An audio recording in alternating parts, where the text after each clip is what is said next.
ঢাকার আশুলিয়ায় ছাগলকে কুপিয়ে হত্যার প্রতিবাদ করতে গিয়ে প্রতিবেশীর দায়ের কোপে আহত রূপবান বেগম নামে এক গৃহবধূ চিকিৎসাধীন অবস্থায় মারা গেছেন।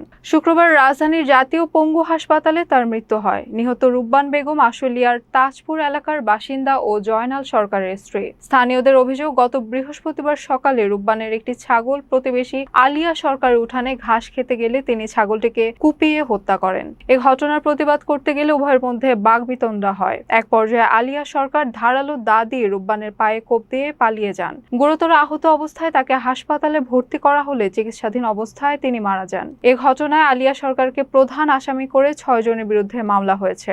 আশুলিয়া থানা পুলিশ জানায়, নিহতের মৃত্যুর পর মামলাটি হত্যা মামলায় রূপান্তরের প্রক্রিয়া চলছে এবং অভিযুক্তদের গ্রেপ্তারে অভিযান অব্যাহত রয়েছে। আলিয়া ওই রাস্তার মধ্যে 3টা দাগ দিছে, দাগ দিয়াই কয় কি এই রাস্তা তগো, এই রাস্তা যদি খালি আমরা হস তাহলে খালি দাও দাও কুবাইব। কুবানের কথা কই এই মনে বুঝেন বিশ্বাসে নাই নাই না ঘরনা সিনের পার মধ্যে বাড়ি মেরে হালাইছে গাড়া দিয়া, ছোট ডারে গাড়া দা মেরে হালাইছে। মায় আসলে দেহে খারাপ, মায় আসলে দেহে খারাপ, মায়ের মনে বুঝে এখানে কুপ দিয়াছে। আচ্ছা, কুপটা দিয়া থিয়া গালি গেছে গা। কোপটা দিছে কে? ওই আলিয়া দিছে, আলিয়া আলিয়া দিছে।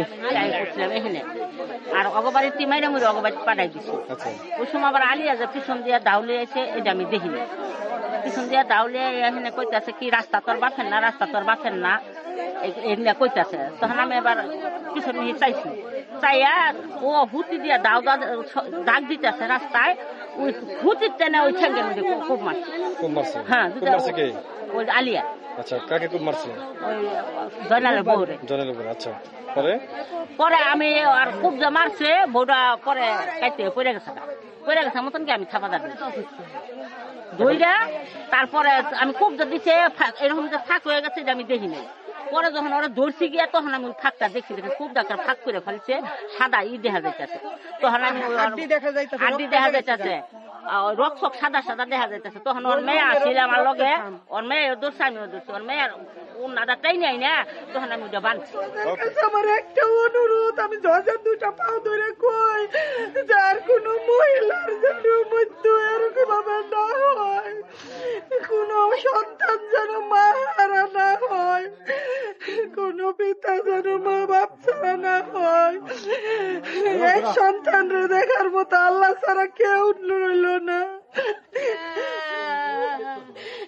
বানায়া তুইয়া গেলি রে।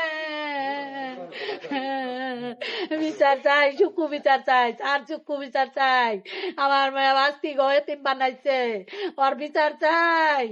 10 জনের সাথে বিচার চাই, বিচার চাই।